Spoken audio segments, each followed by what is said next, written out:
Hello അസ്സാം വലൈക്കും. എല്ലാവർക്കും സുഖമാണെന്ന് വിശ്വസിക്കുന്നു. അപ്പോൾ ഇന്ന് ഞാനിവിടെ കാണിക്കുന്നത് ബ്രെഡ് പോക്കറ്റ് ഷവർമയാണ്. അപ്പോൾ ഞാൻ സെയിൽ ചെയ്യുന്ന ഈ ഒരു റെസിപ്പി കുറച്ച് ആൾക്കാർ കമൻറ്റിലൂടെ ചോദിച്ചിട്ടുണ്ടായിരുന്നു. അപ്പോൾ ഇതെങ്ങനെ ഉണ്ടാക്കുന്നത് നോക്കാം.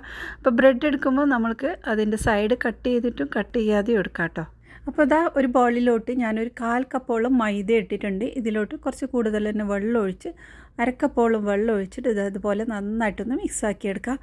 മൈദ എടുക്കാതെ മുട്ട വെച്ചിട്ട് മാത്രമായിട്ട് ഇത് ചെയ്യാറുണ്ട് കേട്ടോ. അപ്പോൾ മൈദ വെച്ച് ചെയ്യുമ്പോൾ കുറച്ച് നല്ലൊരു കട്ടിയായിട്ട് കിട്ടും നമുക്കിത്. അപ്പോൾ ഇതാ അതിലേക്ക് ഒരു മുട്ടയും കൂടി ചേർത്ത് കൊടുക്കാം നമുക്ക്. എന്നിട്ട് നന്നായിട്ടൊന്ന് മിക്സാക്കി എടുക്കാം.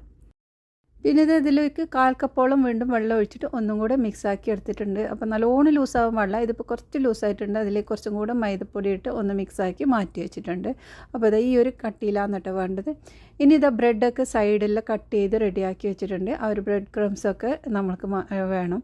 ബ്രെഡിൻ്റെ സൈഡിൽ നമുക്ക് ബ്രെഡ് ക്രംസ് ആക്കി വെച്ചിട്ടുണ്ട്. ഇനി ഈ ഒരു 2 പീസ് ബ്രെഡ് ഇതാ ഈ ഒരു മൈദ മിക്സിയിലോട്ട് ആക്കി സൈഡെല്ലാം ഒന്ന് ഇതുപോലെ ഒന്ന് ആക്കി കൊടുക്കാം. സൈഡെല്ലാം മൈദ മാവ് ആക്കിയ ശേഷം നമ്മളിതാ ബ്രെഡ് ക്രംസും കൂടി ഇതിലേക്ക് ഒട്ടിച്ചു കൊടുക്കാം. അപ്പോൾ അങ്ങനെ സൈഡെല്ലാം ആക്കിയ ശേഷം ഞാൻ ഇത് സെപ്പറേറ്റ് മുകൾ ഭാഗത്തേക്കും നമ്മൾ ഈ ഒരു മൈദ മിക്സ് ഒഴിച്ചു കൊടുക്കുകയാണ് കേട്ടോ. ഇതിലേക്ക് എങ്ങനെ ഡിപ്പ് ചെയ്യുന്നില്ല. അങ്ങനെ ആകുമ്പോൾ കൂടുതൽ അതിൻ്റെ ഉള്ളി ഭാഗത്തേക്കൊന്നും പോവണ്ടെന്ന് പറഞ്ഞിട്ടാണ് ഇങ്ങനെ ചെയ്യുന്നത്. എന്നിട്ട് അതിലേക്ക് നമ്മുടെ ബ്രെഡ് ക്രംസ് ഇതിലേക്ക് ഇതുപോലെ ആക്കി കൊടുക്കാം. അപ്പോൾ 2 സൈഡും ഇതുപോലെ ചെയ്തെടുക്കാം. ഇത് നമ്മൾ മൈദയിൽ ചെയ്തതാണ്. ഇത് മുട്ടയിൽ വെച്ച് മാത്രം ഇങ്ങനെ ചെയ്യാം കേട്ടോ. അപ്പോൾ അങ്ങനെ ആകുമ്പോൾ ഒരുപാട് മുട്ട നമുക്ക് യൂസ് ചെയ്യേണ്ടി വരും. അപ്പോൾ ഇങ്ങനെ മൈദയും മുട്ടയും മിക്സ് ആക്കുമ്പോൾ നമുക്ക് അത്രയ്ക്ക് ഒരുപാട് വേണ്ടി വരില്ല. അപ്പോൾ ഇത് ആക്കിയ ശേഷം കൈ കൊണ്ട് 2 സൈഡും ഒന്നിങ്ങനെ ഈ ഒരു രീതിയിൽ ചെയ്തെടുക്കാം. ഇത് നല്ല ഈസി ആയിട്ടുള്ള ഒരു റെസിപ്പിയാണ് കേട്ടോ. ഇത് ഒരുപാട് ഉണ്ടാവും കഴിക്കാനും. നമ്മൾ ഇത് ഫില്ലിംഗ് എല്ലാം വെച്ച് ചെയ്യുന്നതുകൊണ്ട് തന്നെ ഒരു പീസ് കഴിച്ചാൽ തന്നെ നമ്മുടെ വയറ് നിറയും. അപ്പോൾ നമുക്ക് ഇതിൽ എത്ര ബ്രെഡ് ഉപയോഗിച്ച് അത്രയും പീസായിട്ട് തന്നെ നമുക്ക് കിട്ടും കേട്ടോ. 4 ബ്രെഡാണെങ്കിൽ 4 പീസായിട്ട് കിട്ടും. അപ്പോൾ ഇവിടെ ഞാൻ 4 എണ്ണം ഇതുപോലെ ആക്കി ഫ്രൈ ചെയ്തെടുക്കുന്നുണ്ട്. അപ്പോൾ 4 എണ്ണത്തിന് ഒരെണ്ണത്തിന് 2 വെച്ചിട്ടാണ് നമ്മൾ ഫ്രൈ ചെയ്യുന്നത്. അപ്പോൾ ഇതുപോലെ എല്ലാം റെഡിയാക്കിയിട്ടുണ്ട്. ഇനിയിപ്പോൾ അതാ നല്ല ചൂടായ എണ്ണയിലേക്ക് ഇട്ട് പൊരിച്ചെടുക്കാം. എണ്ണ നല്ല ചൂടായിട്ട് വേണം കേട്ടോ. കാരണം നമ്മളിത് നല്ലോണം ഫ്രൈ ചെയ്ത് പുറമേക്ക് നല്ലൊരു ക്രിസ്പി ആയിട്ട് കിട്ടണം. പക്ഷെ ഉള്ളിലൊന്നും നമുക്കിത് വേവാനില്ലല്ലോ. അപ്പോൾ നല്ലോണം ചൂടായ എണ്ണയിലേക്ക് ഇട്ട് കഴിഞ്ഞാൽ അതിൽ ഓയിലൊന്നും അധികം പിടിക്കാതെ നല്ല ക്രിസ്പി ആയിട്ട് കിട്ടും. അപ്പോൾ ഇത് 2 സൈഡും തിരിച്ചും മറിച്ചും ഇട്ട് ഫ്രൈ ചെയ്തെടുക്കാം. ബ്രെഡെല്ലാം ഇതുപോലെ ഫ്രൈ ചെയ്ത് കഴിഞ്ഞാൽ പിന്നെ നമ്മൾക്ക് വേണ്ടത് ഫില്ലിംഗ് ആണ്. ഫില്ലിങ്ങിനായിട്ട് നമുക്ക് ആദ്യം കുറച്ച് ചിക്കൻ ഒന്ന് മാരിനേറ്റ് ചെയ്ത് വെക്കാം. അപ്പോൾ ഞാനിവിടെ കുറച്ച് ചിക്കൻ പീസ് എടുത്തിട്ടുണ്ട്. അതിലോട്ട് 1 ടേബിൾ സ്പൂൺ ഈ വെളുത്തുള്ളി പേസ്റ്റും 1 ചെറുനാരങ്ങയുടെ നീരും പിന്നെ കുറച്ച് കുരുമുളക് 1 ടീസ്പൂണോളം കുരുമുളക് പൊടിയും പിന്നെ നമ്മൾക്ക് വേണ്ടത് സോയാ സോസാണ്. അപ്പോൾ 3 ടേബിൾ സ്പൂണോളം സോയാ സോസ് ഇട്ട് കൊടുത്ത് പിന്നെ പാകത്തിനുള്ള ഉപ്പും ചേർത്ത് നന്നായിട്ടൊന്ന് മിക്സാക്കി എടുക്കാം. അപ്പോൾ നിങ്ങളുടെ കയ്യിൽ ചിക്കൻ ഫ്രൈ അങ്ങനെ എന്തെങ്കിലും ഉണ്ടെങ്കിൽ ആ ഒരു പീസ് തന്നെ ഉപയോഗിക്കാം കേട്ടോ. അപ്പോൾ ഇങ്ങനെ ചെയ്യുമ്പോൾ നല്ല ടേസ്റ്റാണ് ഈ ഒരു മസാല വെച്ച് ചെയ്യുമ്പോൾ. പിന്നെ ഞാനിത് എയർ ഫ്രൈയിലാണ് കേട്ടോ ഫ്രൈ ചെയ്യുന്നത്. ഓയിലായാലും ഫ്രൈ ചെയ്തെടുക്കാം.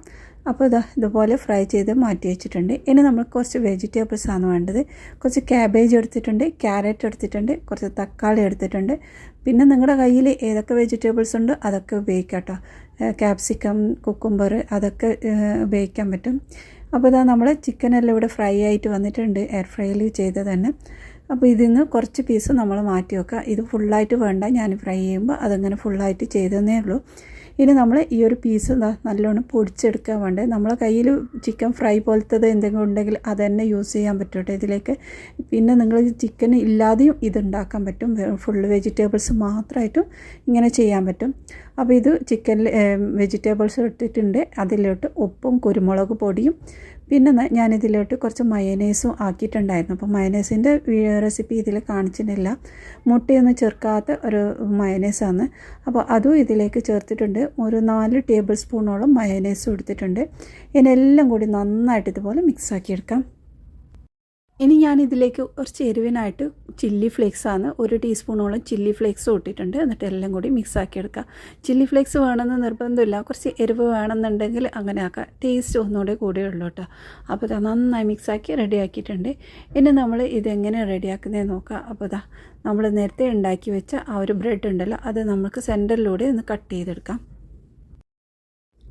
പിന്നെന്താ ബ്രെഡെല്ലാം ഇതുപോലെ കട്ട് ചെയ്തതിന് ശേഷം നമുക്കിതാ ഇതിൻ്റെ ഉള്ളിലോട്ട് നമുക്ക് ഫില്ല് ചെയ്ത് കൊടുക്കാം. അപ്പോൾ സൈഡെല്ലാം ഒട്ടിയിട്ടുണ്ടെങ്കിൽ അതൊന്ന് കൈ വെച്ച് ഒന്ന് വിടർത്തിയാൽ മതി കേട്ടോ.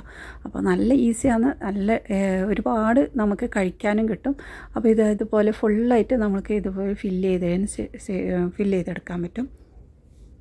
ബ്രെഡ് വെച്ച് വളരെ ഈസിയും നല്ല ടേസ്റ്റുമായിട്ട് ഉണ്ടാക്കിയെടുക്കാൻ പറ്റുന്ന ഒരു റെസിപ്പിയാണ്. അപ്പോൾ ഇത് ഞാൻ ഉണ്ടാക്കിയ ആ ഒരു മിക്സിൽ നിന്ന് ബാക്കി ഇത്രയും വന്നിട്ടുണ്ട്. നമുക്കിത് ഫ്രിഡ്ജിൽ സ്റ്റോർ ചെയ്തിട്ട് പിറ്റേ ദിവസം നമുക്ക് ഉപയോഗിക്കാൻ പറ്റും കേട്ടോ. അപ്പോൾ നല്ല ടേസ്റ്റ് ഉണ്ട്, ട്രൈ ചെയ്ത് നോക്ക്. അപ്പോൾ നിങ്ങൾക്ക് ഈ ഒരു വീഡിയോ ഇഷ്ടമായിട്ടുണ്ടെങ്കിൽ ഒന്ന് സപ്പോർട്ട് ചെയ്യണേ. ഇനി അടുത്ത നല്ല റെസിപ്പിയുമായി വീണ്ടും വരാം. ബായ്.